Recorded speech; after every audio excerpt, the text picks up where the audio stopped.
Biden for 4 years of strong, historic leadership.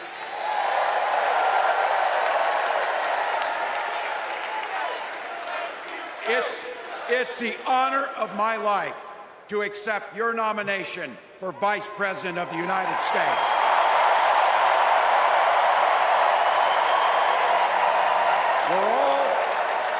We're all here tonight for one beautiful, simple reason.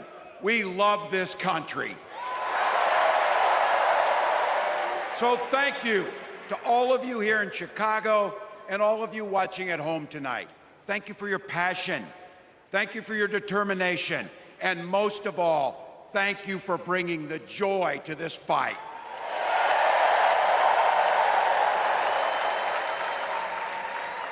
Now, I grew up in Butte, Nebraska, a town of 400 people.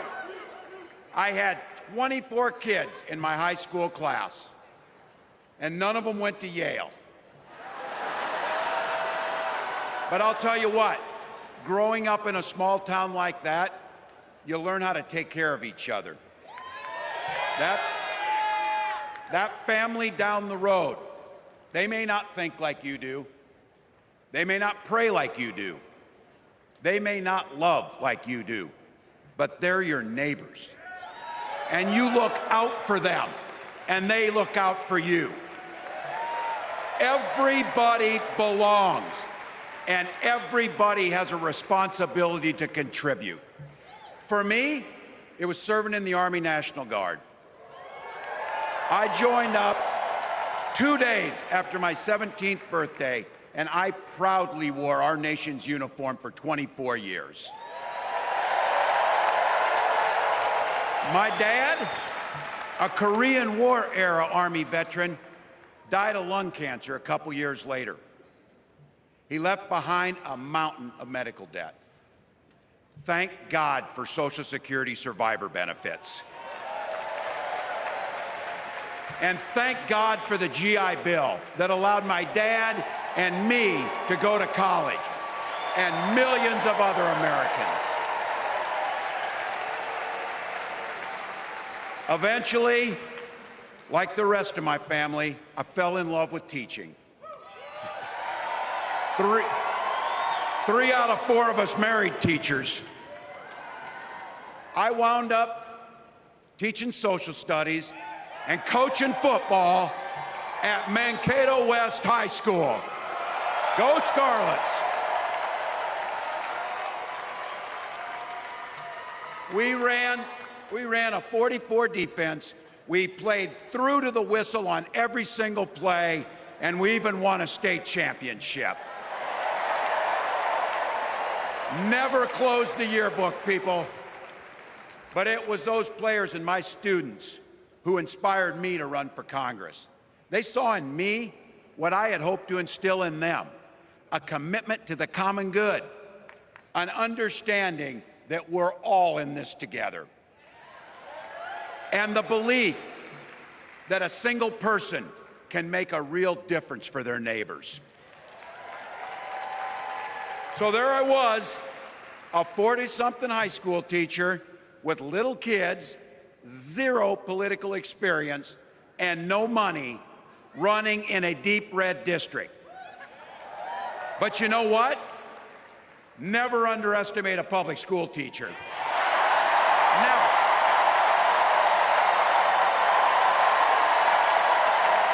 I represented my neighbors in Congress for 12 years, and I learned an awful lot. I learned how to work across the aisle on issues like growing the rural economies and taking care of veterans. And I learned how to compromise without compromising my values. Then I came back to serve as governor, and we got right to work making a difference in our neighbors' lives. We cut taxes for the middle class. We passed paid family and medical leave. We invested in fighting crime and affordable housing. We cut the cost of prescription drugs and helped people escape the kind of medical debt that nearly sank my family. And we made sure that every kid in our state gets breakfast and lunch every day. So while other states were banning books from their schools, we were banishing hunger from ours.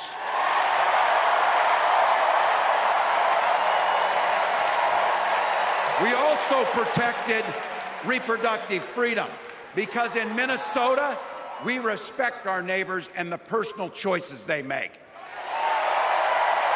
And even if we wouldn't make those same choices for ourselves, we've got a golden rule. Mind your own damn business.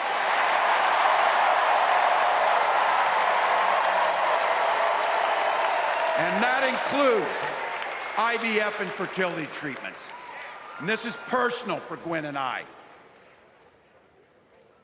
If you've never experienced the hell that is infertility, I guarantee you, you know somebody who has. And I can remember praying each night for a phone call, the pit in your stomach when the phone would ring, and the absolute agony when we heard the treatments hadn't worked. It took Gwen and I years, but we had access to fertility treatments. And when our daughter was born, we named her Hope. Hope, Gus, and Gwen, you are my entire world, and I love you.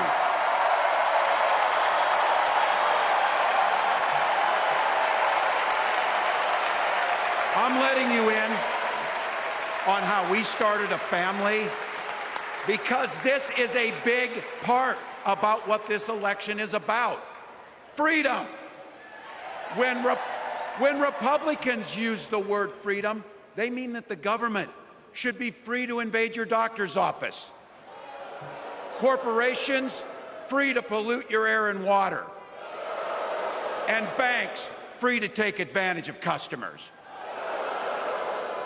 But when we Democrats talk about freedom, we mean the freedom to make a better life for yourself and the people that you love.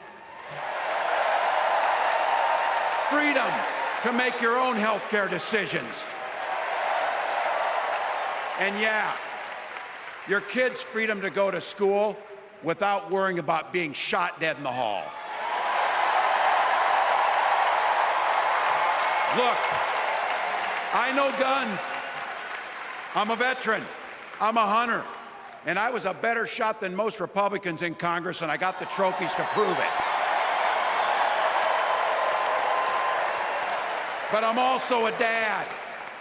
I believe in the Second Amendment, but I also believe our first responsibility is to keep our kids safe.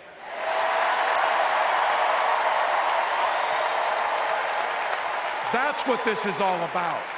The responsibility we have to our kids, to each other, and to the future that we're building together, in which everyone is free to build the kind of life they want. But not everyone has that same sense of responsibility. Some folks just don't understand what it takes to be a good neighbor. Take Donald Trump and J.D. Vance. Their Project 2025 will make things much, much harder for people who are just trying to live their lives.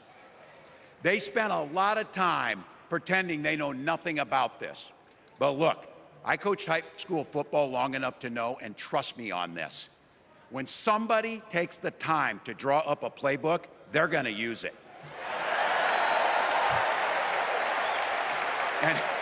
And we know if these guys get back in the White House, they'll start jacking up the costs on the middle class, they'll repeal the Affordable Care Act, they'll gut Social Security and Medicare, and they will ban abortion across this country with or without Congress. Here's the thing, it's an agenda nobody asked for. It's an agenda that serves nobody except the richest and the most extreme amongst us. And it's an agenda that does nothing for our neighbors in need. Is it weird? Absolutely. Absolutely. but it's also wrong, and it's dangerous. It's not just me saying so. It's Trump's own people. They were with him for 4 years. They're warning us that the next 4 years will be much, much worse. You know, when I was teaching every year, we'd elect a student body president. And you know what? Those teenagers could teach Donald Trump a hell of a lot about what a leader is. Leaders don't spend all day insulting people and blaming others. Leaders do the work. So I don't know about you, I'm ready to turn the page on these guys. So go ahead, say it with me. We're not going back.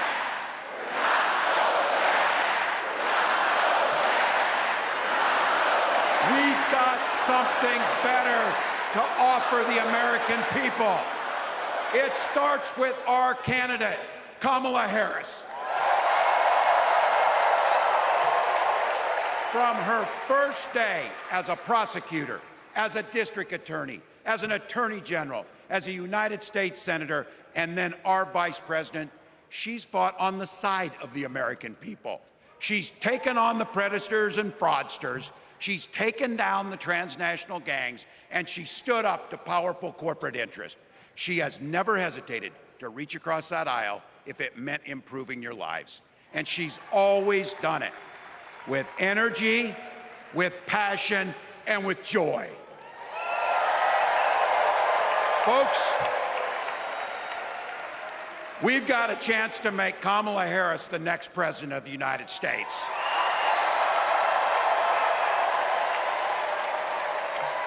But I think we owe it to the American people to tell them exactly what she'd do as president before we ask them for their votes. So here, this is the part, clip and save it and send it to your undecided relatives so they know. If you're a middle-class family or a family trying to get into the middle class, Kamala Harris is going to cut your taxes. If you're getting squeezed by prescription drug prices, Kamala Harris is going to take on Big Pharma. If you're hoping to buy a home, Kamala Harris is going to help make it more affordable. And no matter who you are, Kamala Harris is going to stand up and fight for your freedom to live the life that you want to lead. Because that's what we want for ourselves, and it's what we want for our neighbors. You know, you might not know it, but I haven't given a lot of big speeches like this. But I have given a lot of pep talks. So let me finish with this, team. It's the fourth quarter.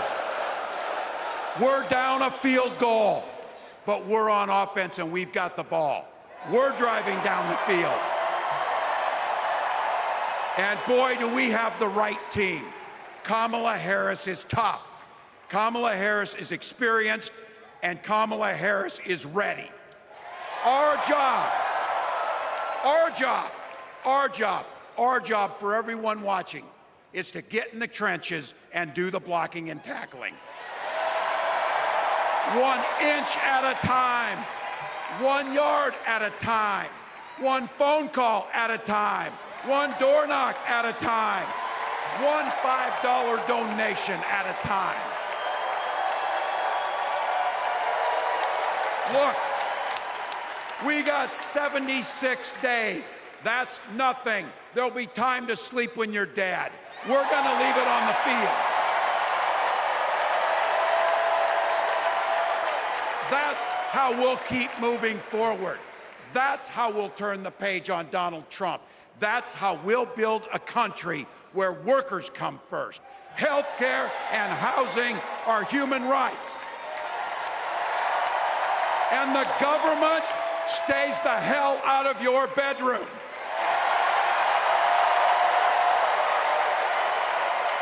That's how we make America a place where no child is left hungry, where no community is left behind, where nobody gets told they don't belong. That's how we're gonna fight. And as the next president of the United States always says, when we fight, when we fight,